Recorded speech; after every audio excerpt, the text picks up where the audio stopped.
Happy New Year's. Welcome in, everyone. How you guys doing? 2025 is here. We've made it. And yeah, we got plenty of reactions, a lot of different things to cover over 2025. I'm still waiting for that Cat Williams interview, part 2. I hear he's meant to be in the works for Shannon Sharp. So let's see what's happening this year. You know what I mean? But DRAKEISHA has decided that he ain't going down without swinging. And he is entering into the new year to make sure he's on everybody else's mind, I guess. He put out that Irish freestyle, which was, it wasn't really all that. You know what I'm saying? I mean, I've heard worse, but coming from Drake, the beat sounded good, which I heard a clear version of it. But him, and then towards the end, he showed us really how he's really feeling defeated. I think he's this close to throwing in the towel, even though he should have thrown in the towel like over a month ago or 2 months ago, maybe even 6 months ago when Kendrick Lamar decided to drop all them. You know what I'm saying? Not like us should have just washed your hands and stayed silent. You know what I mean? I'm not even going to talk about Joey Badass because that's the kind of attention he wants. That was trash. That was rubbish. That was BS. You know what I'm saying? But yeah, we're going to be covering why Drake just dissed Kendrick again, and everyone hates him for it. Let's see what they say. Let's go, man. In a way that we have not seen from him in quite some time. Now, Drake has just dissed Kendrick Lamar within a way that we have not seen from him in quite some time, as to kick off this new year in hip-hop, instead of ranting on streams or whining on social media, Drake has actually gotten back in the booth and has released a new song where instead of switching genres or languages in an attempt to try and just run away from everything that Kendrick Lamar did to him and represented, now Drake is once again trying to take him head on with nothing more than his bars and a beat from Conductor Williams. And now as this marks just in a... And as well too, while we're talking about that Irish freestyle, so I've seen a few posts, I don't know if it's memes and people are going off for just, you know, hearsay. You know how Chinese whispers, people say one thing, by the time it comes back around and the whole story's changed up. But I heard that Irish freestyle, it was this possibility, allegedly, that the bars that he spit were all AI generated. Now, allegedly. If it ain't so, okay. Still, not really the best of raps. But if it was AI generated, get the out of here, man.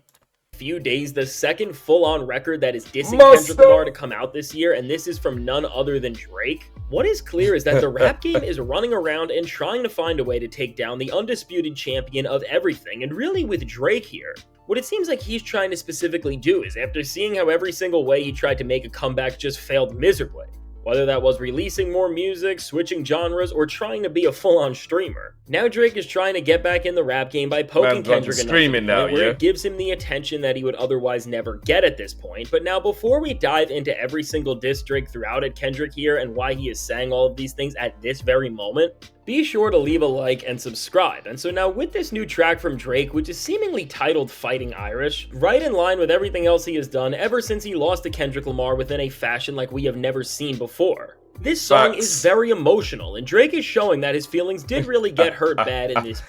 Yo, this song is very emotional. Like, come on, man. Like, that's what Drizzy is known for. DRAKEISHA is always in his feelings, you know what I'm saying? So emotional is his middle name. It should be DRAKEISHA, emotional, whatever. You know what I'm saying? But instead of acting like a total clown, Drake is at least putting this sadness and bitter feeling of lost back into the bars directly, which, hey, after somehow managing to make every single wrong choice for almost an entire calendar year, this is somewhat of a step in the right direction. And now with Drake actually... I said this, like, the song is You know what I'm saying? It's not really the beat. I like the beat. You know what I'm saying? We like kind of that old school kind of a feel. But this is what you should have been doing from last year. Stop all these memes, all these Instagram posts, subliminal shots, and all that BS, and get in the booth and start putting out some music. This is what you should have been doing. And just so happened now, after all of that, you put this out, and everybody's just like, really? We ain't want to hear that shit. Turn that off, bro. Put on some Kendrick for me. You know what I'm saying? Like, start playing with me before I turn you into a song. I did that reaction just the other day, and I'm like, oh my days. Is this what everybody was talking about? Kendrick was giving you fucking warning shots from Mr. Morale. Like, bro, you were getting warning shots for real. Man was telling you stop playing around before I turned you into a in song, bro. And you continued playing. That's why I need to go into Kendrick's discography, because really and truly, I'm like, yo, bro, it's like my man was painting a picture from years ago, letting you know, stop playing with me. Makes you want to go through a few of Drake's tracks to see, because everybody says Drake sends disses subliminally, where it's only the person who knows he's getting this. We don't know. We don't have a clue. But that person does. So it makes me want to think like, yo, fam, how long you been playing around with people? Because now they pissed off and they turned you into a permanent anthem of a song. I ain't going away. Come on now. Presenting himself within a way that somebody who calls themselves an MC always should, for better or for worse. He does say a lot here, and seemingly does two main things, which the first one is to try and justify the crash out he has been on and why he's been acting like the biggest fool in music right now, but then also, and in the greater sense, he is trying to get back in some sort of musical conflict with Kendrick Lamar, because for the first time since Family Matters, Drake is actually flipping Kendrick's bars from his diss tracks to trying and dispute them, and instead of just denying everything in the strangest way possible like he did on The Heart Part 6, Drake is somewhat on the offensive here, despite how weird it is that he is doing this all of these months later. And so now, after Drake starts this track off by admitting that during this legendary summer that was going on in hip-hop, he just completely missed it, which I guess is his way of saying that he never delivered those summer vibes that he promised after the beef, which I mean, I guess some self-awareness is better than nothing. From here, Drake immediately gets back into his delusional bag as he tries to call out Kendrick and find ways to discredit and diminish his win, as after framing himself as the victim of the entire music industry, he tries to discredit everything with bars like "the world fell in love with the gimmicks, even my brothers got tickets." Which whatever, now the first part of this bar is of course trying to say that my brothers got tickets. Like, okay, that was the LeBron.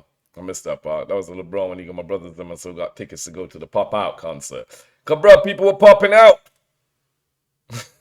Everything Kendrick did against him was a gimmick, and that's just trying to underplay what all of it meant and represented in the greater sense of hip-hop and the music industry as a whole, which I don't even have to go into how pathetic and wrong of a statement that is, and really for Drake to even use this angle is still showing that he is trying to rewrite and revise history in his own delusional way instead of moving forward. But what's actually showing us something new here is in the second part of this bar, where Drake is referring to all of the people who turned sides on him, and specifically, people who he once considered friends who he thought would never leave his side, which includes names like LeBron James, DeMar DeRozan, and James Harden, who all seemingly chose Team Kendrick by going to one of the greatest shows of all time, which of course happened right after Drake took his L with the Pop Out. And now with Drake actually being a little introspective here and reflecting on how he felt within a way that's actually human, this part is not bad in isolation. But of course, when you remember that he has already shown how he's felt about guys like LeBron James and DeMar DeRozan turning on him, as he has already done things like unfollowing guys like LeBron, and in the case of DeMar DeRozan, he crashed out at him in person when he went to the Raptors game, which was just so embarrassing. Altogether, when you see the real-life way that Drake handled these things, it really does take away from the moment and just makes Drake seem more pathetic than ever when you know the reality of how he reacted as opposed to how it's portrayed in the lyrics. And now beyond these lines,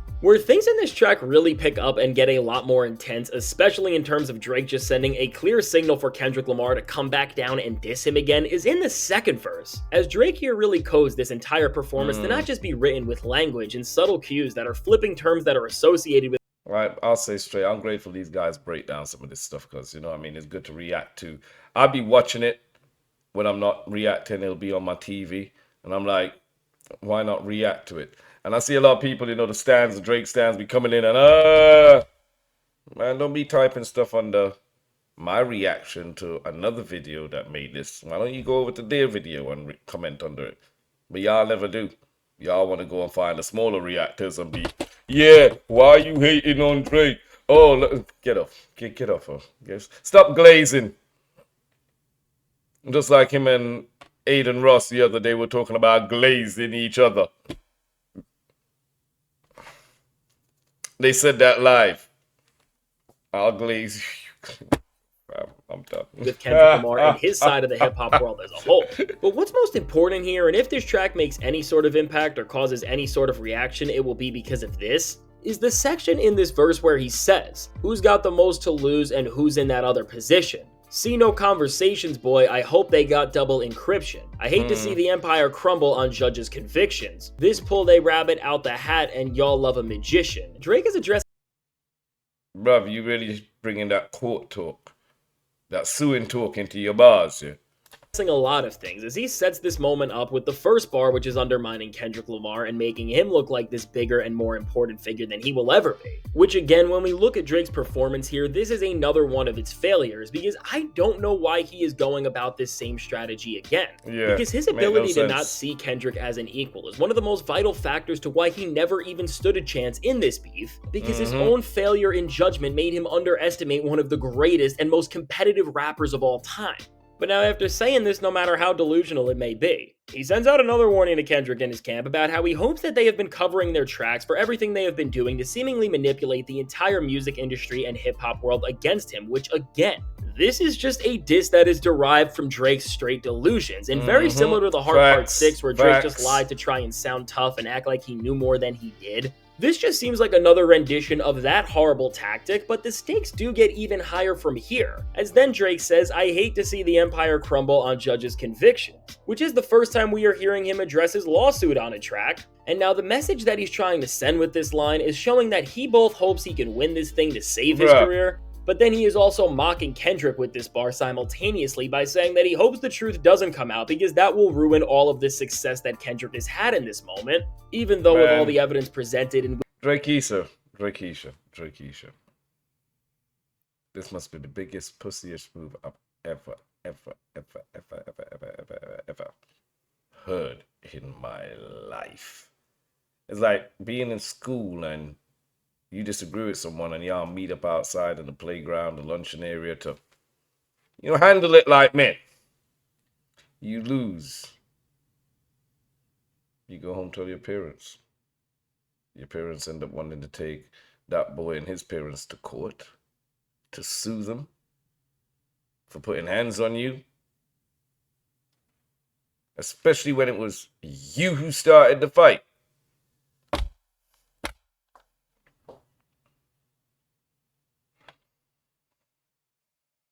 With the fact that we all lived through this moment and just saw the people get inspired by something Kendrick did like nothing else in hip-hop has in years, no one believes anything Drake is trying to claim about Kendrick and the success of Not Like Us as a whole. Man. Get out but now here. adding even more lyrics aimed in response to Kendrick in this track, Drake officially answers back to some of the biggest disses Kendrick threw out against him on the song that changed everything in Meet the Grams, as he tries to explain that he doesn't have a drinking problem, but then kind of admits he does have the problem, but then ultimately justifies it by saying it's subtle. And then trying to cope even more with all of this and wherever he's trying to go from here, he then says, I got my father's habits and my mother's permission. And then again, making this entire section and response to Kendrick even more confusing. He builds on this saying, my dad got another child, I told him that wasn't my sister. And here, Drake is directly flipping Kendrick's lines about him having some serious issues, but with the way he goes about it, I don't really think this is the flex he thinks it is. And with the last bar here especially, he is seemingly expanding on Kendrick's claims about him having a daughter by then saying his dad had another child, which then I guess is trying to deflect that bar just away from him and on his father, or at least that's really the only way this bar makes some sort of sense in the context it's written in. And now with all of this, which together includes Drake trying to intimidate Kendrick with his litigation and then sees him responding to Kendrick's disses on Meet the Grams by saying everything he said is still kinda half true. All in all, while some people are gonna be impressed by this and claim that Drake is back because cadence-wise he is rapping coherently over a Conductor Williams beat. Man, he's rapping out, he was rapping alright. It was okay. It was nothing special. It was not the Drake stimulus package standard. You know what I'm saying? It was just far better. The reason I said it's okay, because it was so much better than having him do all his subliminal little streaming disses, all his social media, Insta memes, and all this crap he's been doing except for rapping. It was a lot better than everything else he's done since taking the L. Doesn't make it good. I mean, I won't even give it. Shit, I had to give it out of 10. I'd give it 3 or 4 out of 10. I'll scrape past 3.5, maybe 4. Still a lot better than all that stunt and BS he's been pulling. That's why I was like, it's okay. This is what you should be doing, but you need to step the bar up. I mean, you're going against Boogeyman. Boogeyman out here like John Wick. Yeah. Like, you know, when I saw John Wick 2, John Wick 3, you know what I mean? And people were fucking about. All I was thinking was, yo, guys, haven't you seen John Wick 1? Didn't you see number 2? So why are we here number 3 here, like y'all fucking about, like y'all don't know he one crazy mother. And then he had Parabellum. I'm like, yo fam, y'all had the whole series to know how crazy the Boogeyman is. And you still playing with him. Shit. It was like Taken, when he said I have a bunch of skills. And they kidnapped the daughter, the second one. Who did they kidnap? Was it the wife? Or did they kidnap the daughter again or something? But by the second and third, you're like, yo guys, haven't you seen this film already? Y'all saw what he did to the in the first one, and you still trying with his family. Man, shit, I would have sent y'all a fucking Chinese copy. You know what I mean? I got one of them DVDs, like, you know what I mean, kind of on the side. Sent that to you so you could have seen yourself if you ain't getting it wherever you are. Oh man, I used to miss those days when you used to go and buy DVDs on the road. You know, 5 for a tenner. Not like that anymore. We don't deal with DVDs, and everything else is pirated online. You know what I mean? Bootleggers! They were the ones. Let's go, man.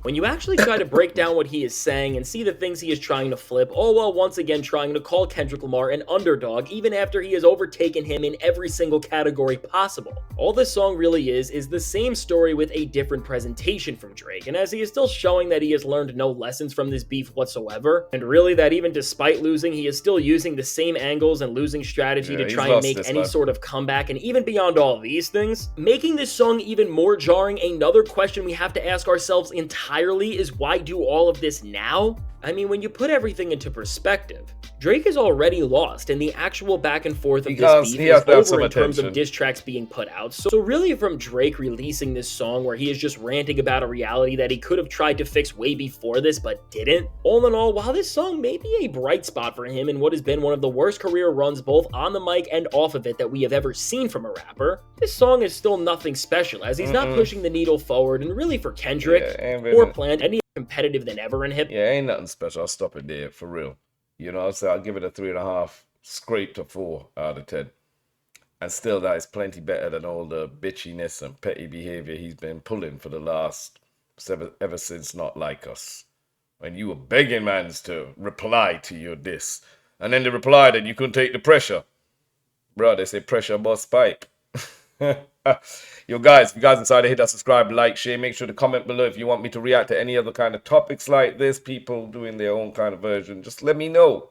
Give me some suggestions, and I'll see you guys on the next one. Happy New Year, stay safe, be blessed, take care, guys.